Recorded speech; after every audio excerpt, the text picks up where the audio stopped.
Is it worth it for your nonprofit to plan a fundraising event? Do fundraising events have a good return on investment? Let's look at the pros and cons in this video. Welcome back. My name is Amber Melanie Smith, and I'm a nonprofit founder and executive director who makes these videos here on YouTube all about nonprofits, social enterprise, social impact, and more. I hope that you like this video and find it useful. Don't forget to give it a like and subscribe to my channel for more content like this. I also have a website, foundertofulltime.com, where I have a couple of online trainings for people starting a nonprofit or developing a successful and sustainable fundraising plan. So go check those out. All right, I'm going to get right into this topic here, and I want to start by talking about how you would determine if something has a good return on investment.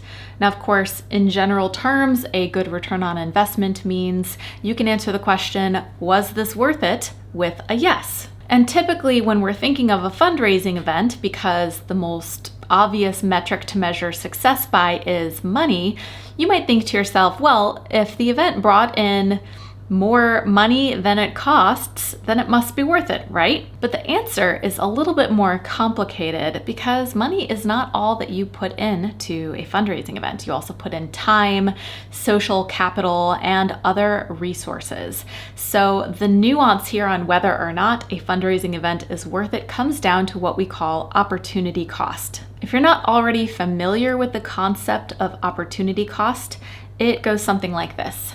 What benefits might you lose because you chose to do one thing instead of another thing? Or basically, because you chose one opportunity over here instead of this opportunity over here, you no longer get the benefits of this other opportunity that you did not choose. So bringing that concept into fundraising events, basically because you chose to spend your time and your resources planning a fundraising event, you no longer get the benefits of the alternatives, which might be, in this case, working on developing your donor base or working on an earned income or other type of fundraising strategy. The time you spent planning that fundraising event is now gone and cannot be used for another purpose. And the question can be kind of thought through further with a little bit of math. Let's say you spend 100 hours on doing a fundraising event, and that fundraising event raises $5,000. The question becomes, could you have spent that same 100 hours on developing your individual donor database or some other fundraising strategy and raised $25,000? Now, obviously, every nonprofit's situation and audience and size of their community member base and audience is going to be a little bit different, but in general, many fundraising professionals say that yes, it is more worth it to do something else to fundraise other than planning a fundraising event. Fundraising professionals, including the Association of Fundraising Professionals, AFP, took this question and actually made a really helpful chart demonstrating this point.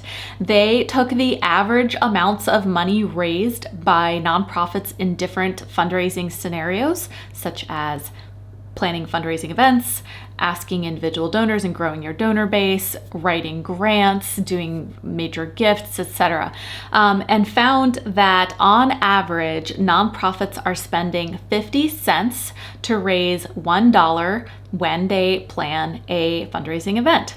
Now, before you think, oh, that's not so bad, it's all relative. So take a look at the chart and you'll see that while it might take 50 cents to raise $1 planning events, it's actually far cheaper to try some of these other strategies, like spending a quarter to raise $1 or 20 cents to raise $1 through, cultivating your individual donor database, etc. So if you ascribe to the, motto, time is money, you kind of see what we're talking about here, because you could be spending that same amount of time planning a fundraising event as you might doing something else, but possibly getting a higher return on investment doing something else. So given all of this, is it worth it to host fundraising events? Are there other reasons you might host fundraising events that might help your organization in the short or long term?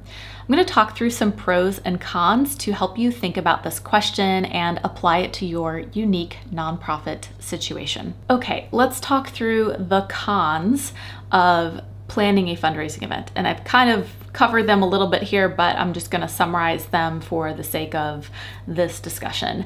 The first is, as we've stated, it can take a lot of time to plan a fundraising event. And the second is it can take a lot of other types of resources, including money. Let's say that you are going to host some kind of lunch, like a fundraising lunch for 50 people. Well, depending on, what resources you already have available, you're going to need lots of things. You're going to need a venue where you can host these people. If that venue doesn't already include tables and chairs, you might need to rent those tables and chairs from an event company that rents out things like that. You're going to need to get catering to cover the lunches for people. You're going to need to do some marketing and outreach to make sure you can get at least 50 people to your event. You might need an MC or some kind of entertainment.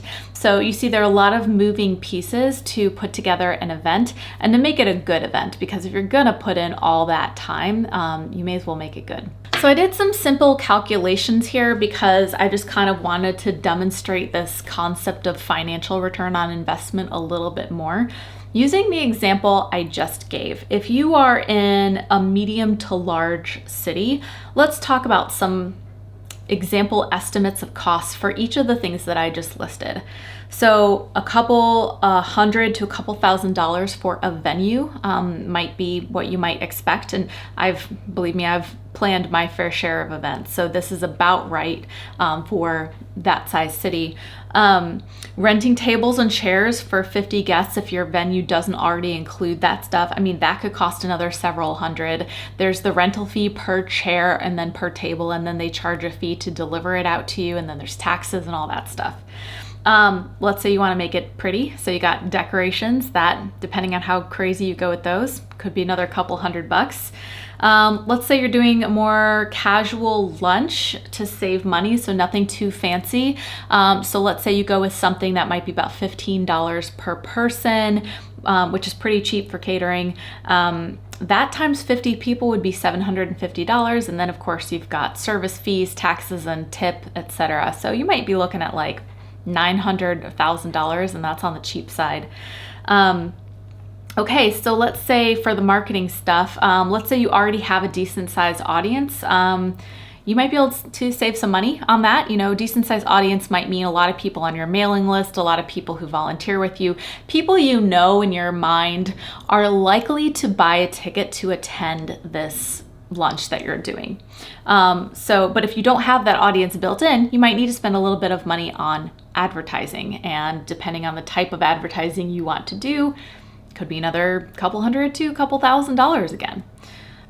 Okay, so if you're doing entertainment and you can't get it donated, you might be looking at anywhere from a couple $100 to a couple $1,000 for some kind of entertainer. I know we've had MCs before, we've had auctioneers when we were doing an auction. They can be thousands of dollars. So entertainment, professional speakers, depending on how well known they are, could be a couple $1,000. If it's someone local, a couple $100, or you might be able to get like a media personality to donate their time. But just something to think about there. Okay, so between all of those things, and we're talking about like a bare minimum here of like $3,000. That's on the low side. I was being pretty conservative with some of those things. Okay, so let's say you're going to spend $3,000, and of course also the time to plan all this out. With 50 anticipated guests, in order to just break even for this event, you're going to need to charge $60 a head. So hopefully you have the confidence that the audience that you've built can pay the $60 a head to just break even. And obviously your goal here is to not break even, but to actually make a profit on this fundraising event. So you'd be needing to charge a little bit more. Yeah, and maybe it also took you and your team a couple of hours per week for a couple of months to plan this all out. Now, disclaimer once again, obviously so many different types of events exist, some cheaper, some more expensive, and your situation is going to vary, but this just very simple example was meant to illustrate how financially it may not be worth it to host this event. I've had people ask, well, don't worry, we'll just get everything donated. We can do that, right? You can try, but in my experience, it's much more realistic and safe to assume you're not going to be able to get anything donated and be able to have the budget available as a backup to pay for the things like food, entertainment, etc. Obviously try, do your best to get things donated, but especially in this tight economy, and if you are working with smaller businesses, it might not be possible to get those things donated by those businesses. So just prepare for that likelihood. With all that out of the way, there are still some pros to hosting fundraising events. So I'm going to talk through some of those now. One of the top benefits of hosting a fundraising event is its potential to raise awareness about your mission and what you do. There's potential to get new people who've never heard of you to attend, to share this event with the media and get some attention there. But events can be a good awareness raising tool. The second benefit, which is kind of related to the first, but has more to do with your existing audience, is that it allows you to build relationships with people in your existing circle. So if you have volunteers or people who have already donated to your organization, or just people you're looking to get to know, having them at this event and being able to interact with them in person can be very beneficial and help them feel closer to your cause, which may mean that they make a financial donation later, even if not at the event itself. And a third benefit is that it might give your board of directors a chance to really shine as ambassadors to your cause.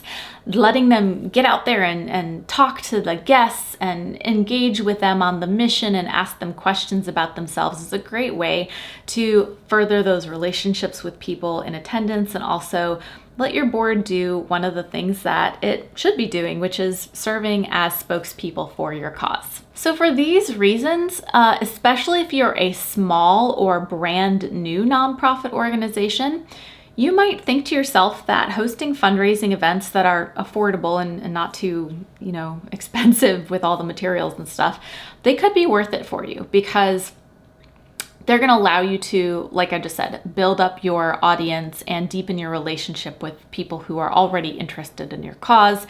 And doing those two things is really critical to have the support you need down the line from those people as well. So there you have it. In summary, if you set goals for fundraising events that are not just about the money, but maybe are about raising awareness and building relationships, you might find that those events are worthwhile. And on the flip side, if you are just needing to raise some money, might not be the best return on investment from a financial perspective if you can spend the same amount of time on a different fundraising strategy that might bring in more money for you. I'd love to hear from you. Have you hosted or helped out with or been a part of fundraising events that you felt were really worth it? Share more about those in the comments below. What did you do that made those events worthwhile financially for your cause? Or alternatively, what are some of the other fundraising strategies that you've tried instead of fundraising events that you felt had a better return on investment? Share some of those too. As I mentioned at the beginning of the video, if you are starting a nonprofit or working on developing a sustainable fundraising plan, I've got some great online trainings at my website, foundertofulltime.com, and I hope that you check those out. I also have a newsletter that I send out with tips and news and resources and sometimes funding opportunities that you can subscribe to at the link in the description below this video or in the comments. I hope that you join that, and of course you can unsubscribe at any time. I have a group on Facebook, final thing, called Change the World or Bust, where we have a couple thousand folks in there from all over the place who are sharing the good that they're doing in the world, and we're having some good conversations there. So I hope you can join us there. Once again, my name is Amber Melanie Smith. I hope that you found this video interesting and thought-provoking and useful to you, and I hope to see you next time. Bye.